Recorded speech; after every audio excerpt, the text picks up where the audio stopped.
Trump broke with decades of precedent when he refused to give up, his financial interests in his business when he took office, Jeffrey. So conflicts of interest with him are not a surprise.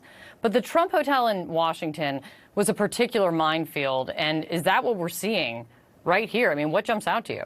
Well, that's part of what we're seeing. It was an open secret that the way foreign governments ingratiated themselves with the Trump administration was to stay in the Trump Hotel, and many governments did it. It is not clear what they got in return, but the whole point of the Emoluments Clause, which is an ancient clause in the Constitution, is that federal officials, including the president, should not have conflicts of interest, should not be receiving any sort of money, emoluments, from foreign governments. But it obviously happened here to the tune of several $1 million.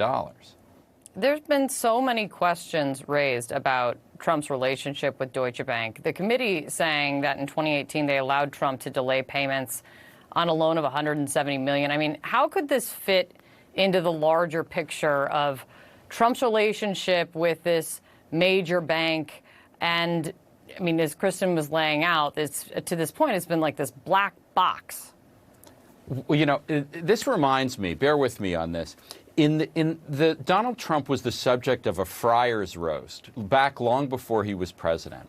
And what he said to the people who were roasting him is, you can joke about anything except that I don't have a lot of money. That's the one thing you can't joke about. But you know what? Donald Trump does not have a lot of money.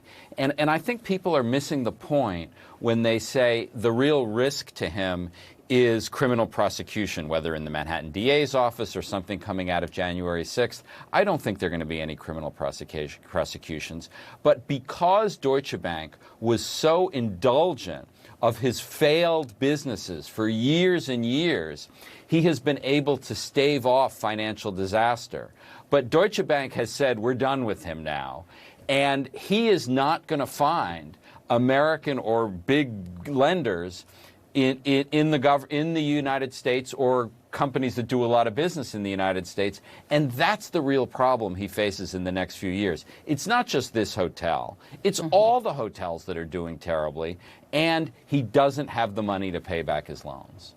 Is there more beyond this? The committee says we're not done yet, they're going to keep digging. But as you suggest, you don't think that there's criminal prosecution in the future for him. His CFO is facing tax fraud charges in New York. I mean, the web of people around him facing charges is extensive.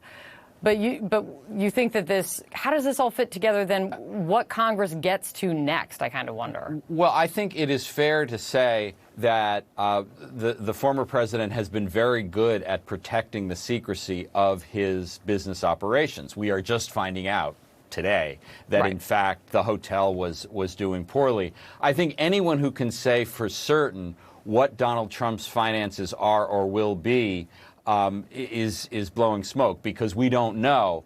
But the news has been all bad, and that's worth keeping in mind. Jeffrey, thank you. Okay. Coming up for us, Congress going from crisis to crisis. The debt ceiling solved for a few weeks.